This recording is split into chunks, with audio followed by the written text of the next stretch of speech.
All right, welcome back. So this is week two of Operation Don't Be a Fat Ass. Still a working title.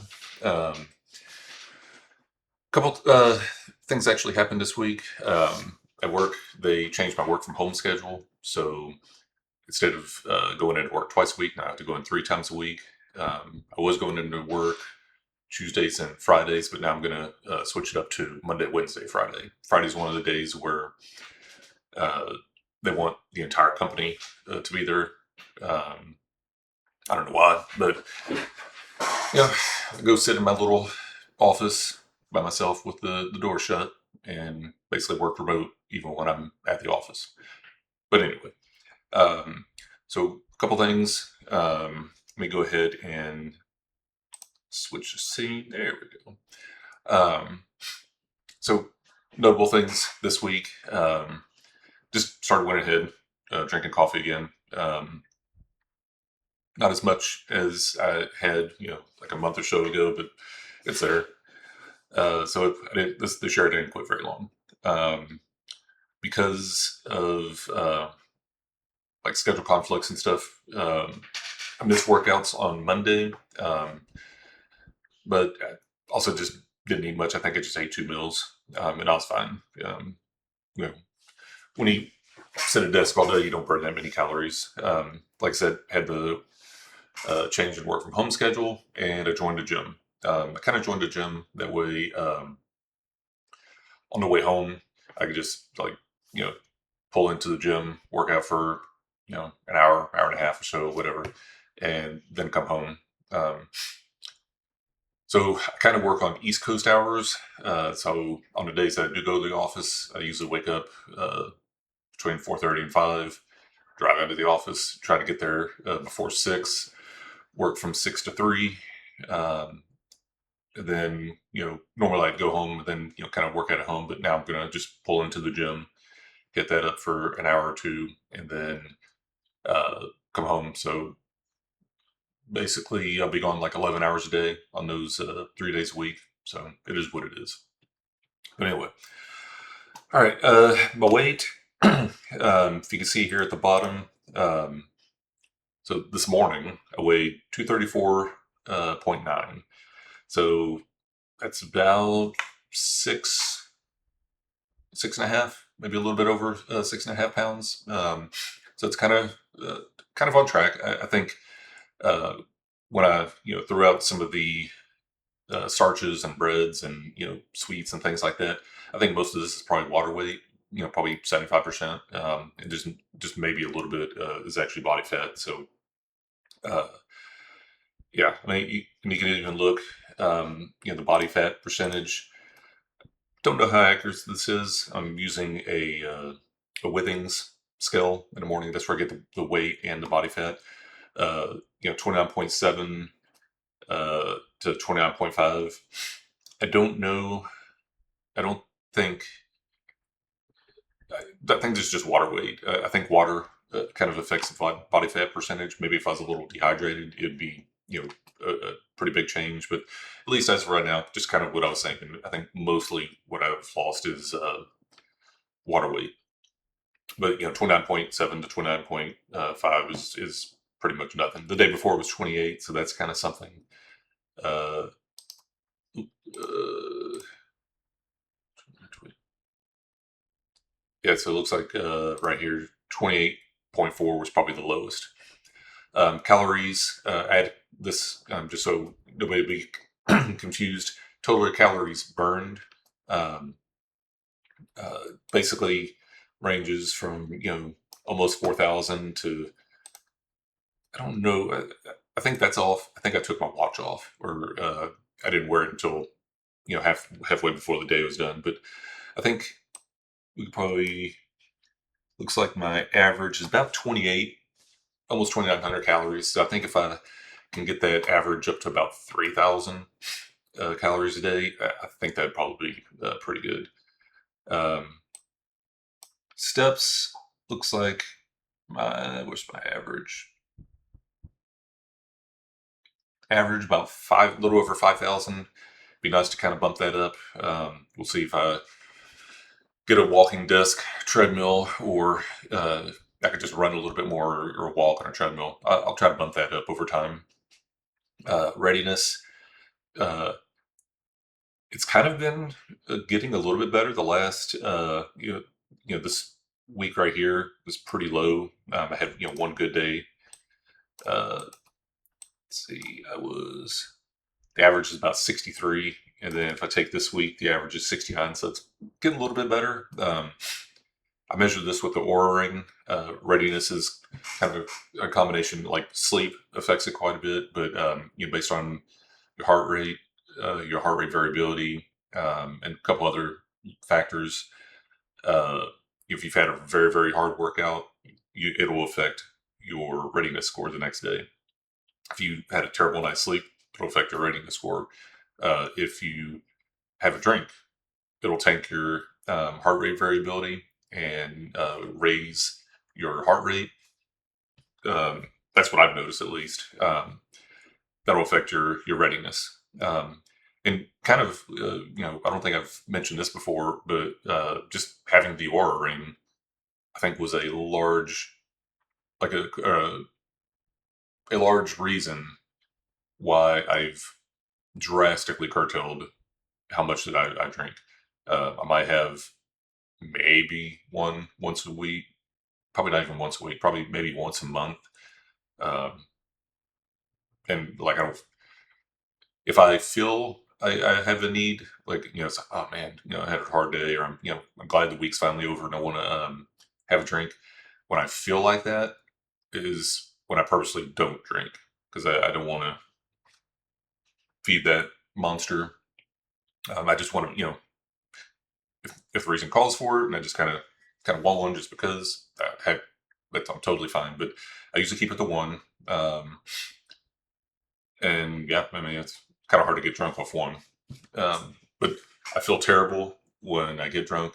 I don't even like feeling buzzed anymore. But I do like, the taste of alcohol and drink like margaritas, stuff like that, White Russians.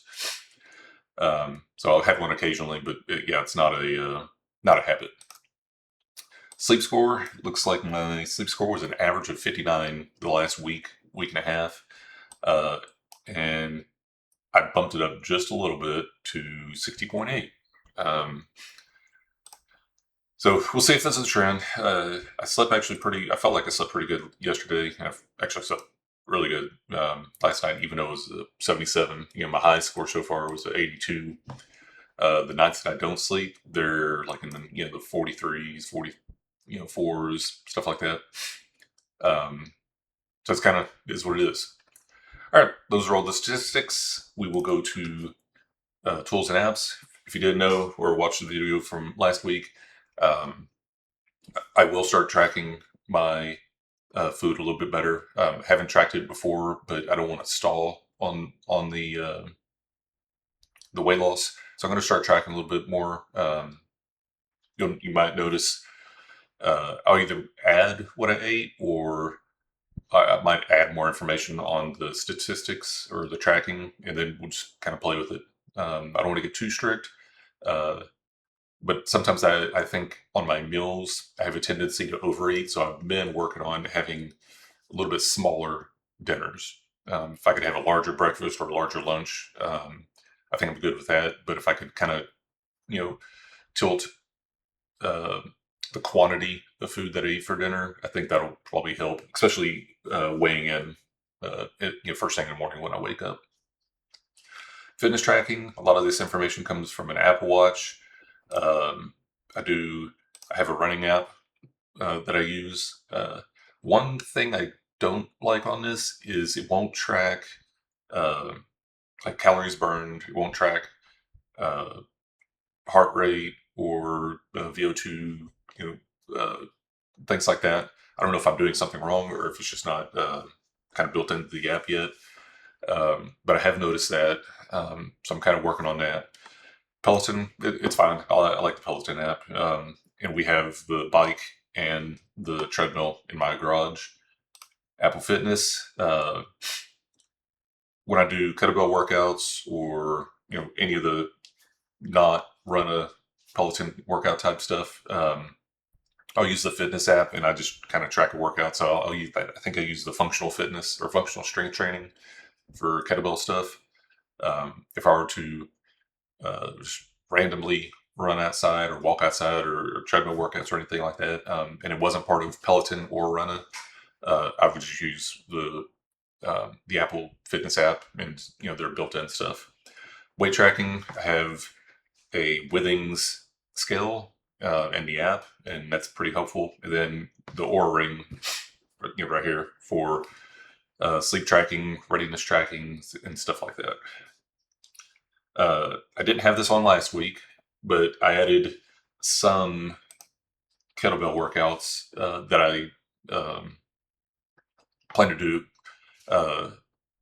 probably once a day. I want to try to do one of these per day per week. I'm trying to build up my strength and endurance and workload capacity. So even at this point, I'm not doing a full workout. I haven't even completed this just 10 sets of 10 kettlebell thrusters and 10 kettlebell swings with a little break in between. Haven't even finished that. I think I'm up to 6 or 7 sets. If you know anything about me, retired Marine, I have a tendency to go 100% full on, and within short order or immediately tend to break myself. So try not to do that. I think my first goal is do no harm, just kind of like being a doctor. So if I can, work out, get my heart rate up for a period of time, and not break myself in the process, that's a successful workout. But next set or next like circuit, this is that Joe Rogan circuit. You can find a bunch of YouTube videos online, but it's basically 3 rounds. You do bodyweight squats, push-ups, kettlebell swings, clean press, windmill, and renegade rows. I've done 1 set, 1 round. So this week or upcoming week, I might build up to 2. Next one is kind of stuff that I like doing. It's different, just random types of exercises, like kind of a side-to-side swing, 180 degrees, where you're basically going up one side and around the other. For those, speed can get pretty, well, at least especially for the 180 degree swings, speed can get pretty high. So I tend to use a pretty light kettlebell, just because I don't want to throw my back out or hurt myself. This is purely for functional fitness.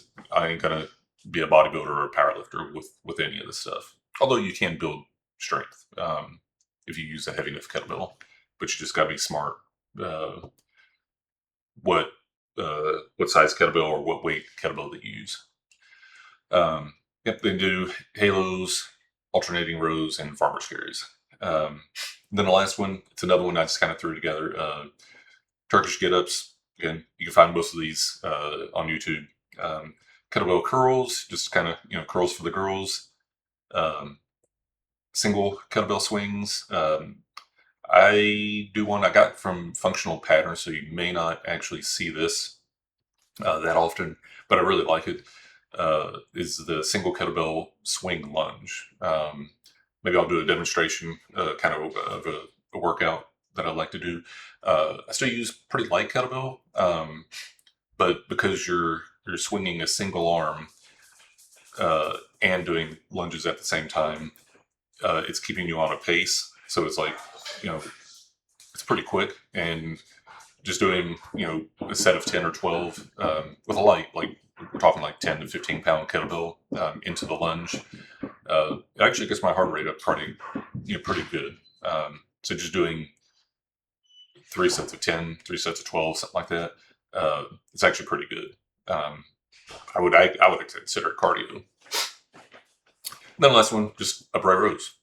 So, all right. Again, I'm trying to keep these short. I'll try to talk less. It always ends up going over, and I'll get better at it. So I'm going to end it in 15 minutes. We're going to try to work this down to 10 minutes just because I don't want to waste your time. And that's it. Okay. I'll see you next week.